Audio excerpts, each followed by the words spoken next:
வணக்கம். அப்படி இருந்தாலும் வெளிகால நேரத்தில் வந்தவுடனே பணிந்திருக்கின்றாய். என்னுடைய ஆசீர்வாதம் பெற்று அமர்ந்திருக்கக்கூடிய தாய் தந்தமார் ஆசீர்வாதம் பெற்று கடல் சூழ்ந்த உலகத்தில் எவ்வாறு உன்னுடைய எண்ணங்கள் எப்படி இருக்கிறதோ அதே போல் காலம் என்ற ஆசீர்வாதம். அப்படி இருந்தாலும் அன்று நாளில் என்னென்ன சபை? அன்று நாள் தேவர் சபை. அன்று நாள் தேவர்கள் எல்லாம் கூடியிருக்கும் சபை தேவர் சபை. இன்று நாளில் நம்மளுடைய மக்கள் எல்லாம் கூடியிருக்கும் சபை மாபெரும் மக்கள் சபை. மக்கள் சபையில் பார்த்தால் வெளிந்து வரக்கூடிய நேரம் நான் ஒரு பெண் வேடம் தரித்து வந்திருக்கின்றேன். நான் யார்? நீங்கள் யார்? என்னுடைய தந்தை பேர் என்ன? என்னுடைய தாய் பேர் என்ன? என்னுடைய பேர் என்ன சொல்லட்டுமா? சொல்லுங்க.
இருந்தாலும் என்னுடைய தாய் பேர் என்ன தெரியுமா? என்னுடைய தந்தை பேர் என்ன தெரியுமா? சரவணந்த மகாராஜருக்கும்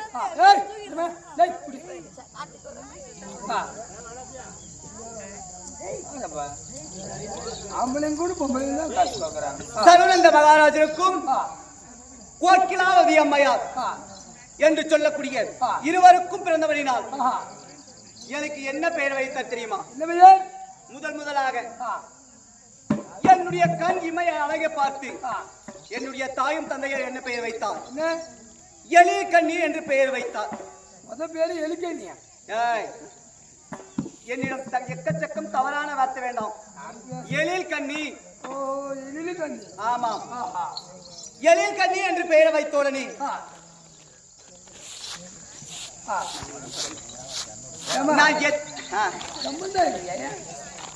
நான் எத்தனாவது குழந்தையாக பிறந்தேன்?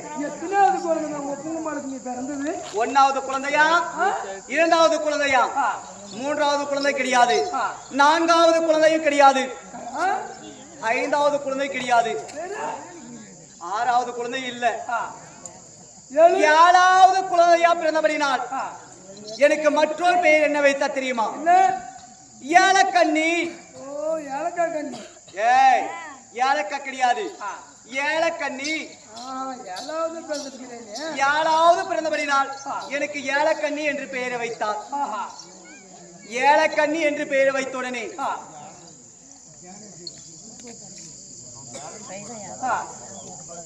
நான் என் தந்தையாரிடம் என்ன வார்த்தை உரைத்தேன்? எனக்கோ இருக்கக்கூடியது 10 அழகு. 10 அழகு? ஆமாம், எனக்கு 13 அழகு. எனக்கு இருக்கிறதே 10 அழகுன்ற, என்னை விட 3 அழகு எக்ஸ்ட்ரா இருக்கு. உனக்கு என்னென்ன அழகு? 10 கழிச்சிரு, கழிச்சிரு. அந்த 3 அழகு மட்டும் சொல்றேன். 3 அழகு மட்டும் முக்கியமா சொல்லுங்க. சரி சொல்லு. இங்க பாருங்க, இந்த கண்ணழகு 1. ஆமா. இந்த நெஞ்சழகு 1. அப்புறம் கொஞ்சம் கொஞ்சம் அழகு. ஆமா. என் தந்தையாரிடம் என்ன கேட்டேன் நானே? எனக்கோ இருக்கக்கூடியது 10 அழகு. நான் ஒரு ஆண் மகனே திருமணம் செய்ய வேண்டும் என்றால் என்னையோட 2 அழகு எக்ஸ்ட்ரா வேணும். உங்களோட 2 இன்ச்சு எக்ஸ்ட்ரா வேணும். 2 இன்ச்சு கிடையாது, என்னையோட மேலான அழகா வேண்டும். ஆமா, பொம்முநாட்டிகள் என்னைக்குமே போறாம நாம அழகாக்கணும், நம்மளோட ஆம்பளைங்க இன்னும் கொஞ்சம் அழகாக்கணும். எனக்கு மேலாக அழகா இருக்க வேண்டும். அப்பேற்பட்ட ஆண்மகனை தான் நான் திருமணம் செய்தேன். தந்தையாரிடம் உரைச்சேன். இந்த பாருங்க, இந்த அழகு நல்லா இருக்குமா? யாரு? அவர்தான் என் அண்ணா. கூட்டு கொடுக்குறாரு. அண்ணன் வாய் என்னமா சாணி வாயாட்டுமே என்னன்னு. அப்படி என் தந்தையாரிடம் உரைத்தேன். என் தந்தையாரோ என்ன வார்த்தை உரைத்தார்? எனக்கோ ஆகக்கூடியது முதிர்ந்த வயது. முதிர்ந்த வயது ஆகிவிட்டது. நான் போய் தடைக்கு உனக்கு ஆண்மகன் முன்னே விட அழகா இருக்கிற ஆண்மகனை தடுக்க முடியாது. தடுக்க முடியாது. இந்த காலத்துல வீடியோ கால் பண்ணி வாட்ஸ்அப், யூடியூப், இன்ஸ்டாகிராம் தான் போதும், அவங்கள ரெடி பண்ணிடுறாங்க. அப்படிலாம் கிடையாது. அதுக்கு என் தந்தையார் என்ன வார்த்தை உரைத்தார்? என்ன? முதிர்ந்த வயதாகிவிட்டது, எனக்கு கணியில் முடியாது, உனக்கோ அந்த வேலையை தகும் என்று சொல்லி எனக்கு என்ன வார்த்தை உரைத்தார்? சிவபெருமானை கோரி தவமிர் என்று சொன்னார். 5 வயசுலே. 5 வயசுல நீ கிளம்பிட்டு உனக்கு வெகாலம். சிவபெருமானை கோரி தவம் இருந்தால் சிவபெருமான் நீ எப்படி பிறந்த? சிவபெருமான் வரத்தில் தான் நீ பிறந்தவள். சிவபெருமான் வரத்திலே பிறந்தபடினால் நீ அதே சிவபெருமானை கோரி தவம் இருந்தால் உனக்கோ உன்னோட அழகான ஆண்மகன் கிடைப்பார் என்று சொன்னார். அதே மாதிரி என் தந்தையார் வார்த்தை கேட்டு நான் சிவபெருமானை கோரி தவம் இருந்தேன். சரி, தவம் இருக்கக்கூடிய நேரத்தில் சிவபெருமானும் கொடுத்தார் வரம். கேட்ட வரத்தை கொடுத்தார். கொடுத்தார். கொடுக்கக்கூடிய நேரத்திலே சிவபெருமானிடம் நான் ஒரு வார்த்தை கேட்டேன். சிவபெருமானே, நானோ இருக்கிறது அழகு, எனக்கு மேலான அழகான ஆண்மகன் வேண்டும் என்று கேட்டேன். நீ அந்த வரத்தை கொடுத்து விட்டால் அந்த ஆண்மகனே என்னுடைய கண்ணால் பார்க்க வேண்டும் என்றால் நான் எப்படி பார்ப்பது? ஓஹோ, எனக்கு தெரியாது, நீங்க வரம் கொடுத்துட்டீங்க. ஆமா, எப்படி நான் பார்க்கிறது? அந்த ஆண்மகனை என் கண்ணால் எப்படி பார்ப்பது என்று கேட்டேன். சிவபெருமான் அதற்கு சொன்னார். என்ன என்று? நீ வரம் கேட்கக்கூடிய நேரத்திலே இந்த வனமாகப்பட்டது இருளோங்கி விடும். ஓஹோ, அந்த வனமாகப்பட்டது இருளோடி போய்விடும். அதே நீ கேட்ட மாதிரியே ஆண்மகனாகப்பட்டவர் வரக்கூடிய நேரத்தில் காய்க்காத மரமெல்லாம் காய்க்கும், பூக்காத பூவெல்லாம் பூக்கும், கிளை ஓடாத கிளைகள் எல்லாம் ஓடும். அப்படி என்று சொல்லி சிவபெருமான் சொன்னார். அப்படி அன்று கொடுத்த சிவபெருமான் வரம் எப்படி தெரியுமா? எப்படி?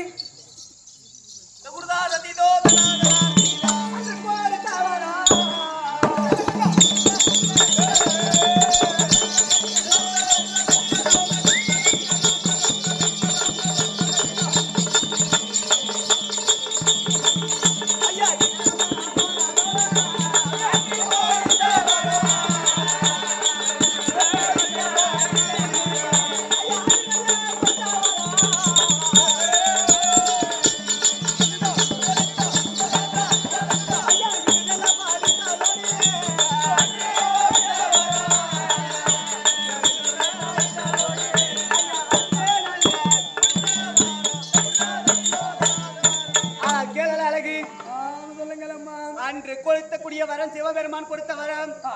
இன்று பார்த்தால் இந்த வனமெல்லாம் ஜெகஜோதியாக இருக்கிறது. சிவபெருமான் சொன்ன உடனே இந்த காய்க்காத மரம் காய்க்கிறது. இந்த மரத்தில் பார்த்தால் பூக்காத பூவெல்லாம் பூக்கிறது. கிளைகள் ஓடாத கிளைகள் எல்லாம் ஓடிக்கொண்டிருக்கிறது.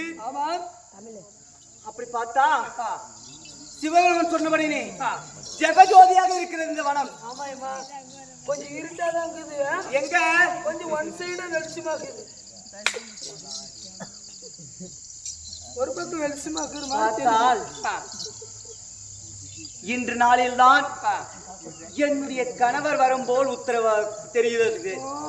அதனால் தான் இந்த இருளோங்கி இருக்கக்கூடிய வனம் இவ்வளவு ஜெகஜோதியாக இருக்கிறது. ஆமாயம்மா, இன்னைக்கு எப்படி நம்ம நேரத்துல கூட்டம் அடிச்சிடுறாங்க. அடிச்சிடலாமா?